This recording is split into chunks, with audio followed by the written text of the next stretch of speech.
কিছু গল্প আছে যেগুলো শুধু একজনের জীবন কাহিনী হয়ে থাকে না, এগুলো আসলে আমাদের সবার জীবনেরই একটা আয়নার মতো হয়ে ওঠে। আজ আমরা ঠিক তেমনই এক সাধারণ মানুষের গল্প বলবো, আবু আবদুল্লার গল্প। তার জীবনের শেষটা, ভাগ্য, স্মৃতি আর আমাদের রেখে যাওয়া ছাপ নিয়ে এত গভীরভাবে ভাবতে বাধ্য করে যে অবাক হতে হয়। চলুন তাহলে শুরু করা যাক আবু আবদুল্লার সেই গল্প। খুব গুরুত্বপূর্ণ একটা প্রশ্ন, তাই না? কিভাবে একটা সাধারণ জীবন চিরন্তন হয়ে যায়? আসলে আমরা এখানে শুধু একটা জীবনের শেষ দেখব না, আমরা বোঝার চেষ্টা করব কিভাবে স্মৃতি আর গল্পের মধ্যে দিয়ে একজন মানুষ বেঁচে থাকেন, তার শারীরিক অস্তিত্ব শেষ হয়ে যাওয়ার পরেও। এই কথাটা আসলে মানুষ বড়ই দুর্বল, সাধ্যের বাহিরে সে কিছুই করতে পারে না, এটাই যেন পুরো গল্পের একেবারে কেন্দ্রে। কথাটা আমাদের মনে করিয়ে দেয়, তাই না, যে জীবনের এই বিশাল খেলার মাঠে আমরা আসলে কতটা অসহায়। তো এই ভাবনাটা মাথায় রেখেই চলুন আমরা আবু আবদুল্লার জীবনের দিকে তাকাই।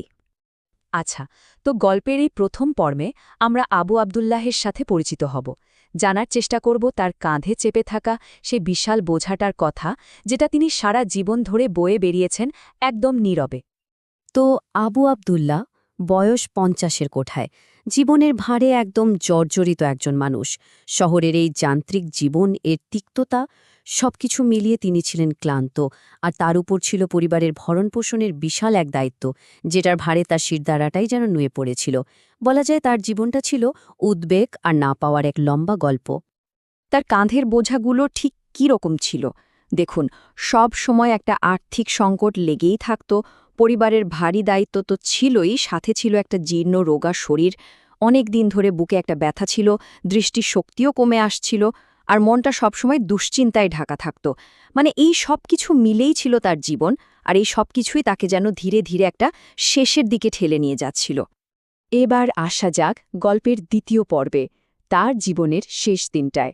একটা খুব সাধারণ দিন, যা একটু পরেই একটা মর্মান্তিক পরিণতির দিকে মোড় নেবে। তো কাজ শেষে শহরের সেই চিরচেনা যানজট পেরিয়ে তিনি শেষবারের মতো নিজের বাসায় ফিরলেন, তার শান্তির জায়গায়। দেখতে গেলে এটা ছিল আর ১০টা সাধারণ দিনের মতোই একটা দিনের শেষ, কিন্তু ভাগ্য অন্য কিছু লিখে রেখেছিল। ব্যাপারটার করুণ দিকটা একবার ভেবে দেখুন। একদিকে তার পরিকল্পনা ছিল পরের দিন সকালে কুমিল্লায় গিয়ে চোখের অপারেশন করানোর, আর অন্যদিকে ভাগ্য ঠিক করে রেখেছে যে এটাই তার শেষবারের মতো ঘরে ফেরা। কি অদ্ভুত বৈপরীত্য, তাই না? তিনি জানতেন না কখনো আর জীবিকার তাগিদে কর্মস্থলে ছুটতে হবে না, না অর্থ উপার্জনে মাথার ঘাম পায়ে ফেলতে হবে।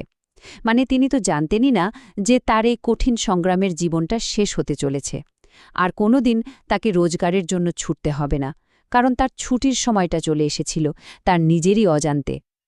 এখন আমরা গল্পের সবচেয়ে গুরুত্বপূর্ণ অংশে চলে এসেছি, তার জীবনের একদম শেষ মুহূর্তগুলো। এখানে এসে সময়টা যেন একটু থেমেই যাবে। তার জীবনের শেষ ঘণ্টাটা কেমন ছিল দেখুন।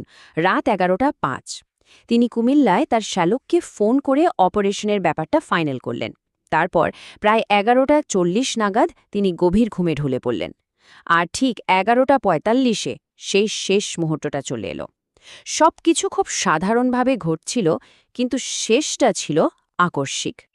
রাত 11:45, ঠিক এই সময়ে রাতের সব নিস্তব্ধতা ভেঙে গেল। এই একটা মুহূর্ত যা সবকিছু চিরদিনের জন্য বদলে দিল। হঠাৎ তিনি এমন এক বিকট শব্দে কাশলেন, মনে হচ্ছিল যেন তার গলাটা ছিঁড়ে চৌচির হয়ে গেছে।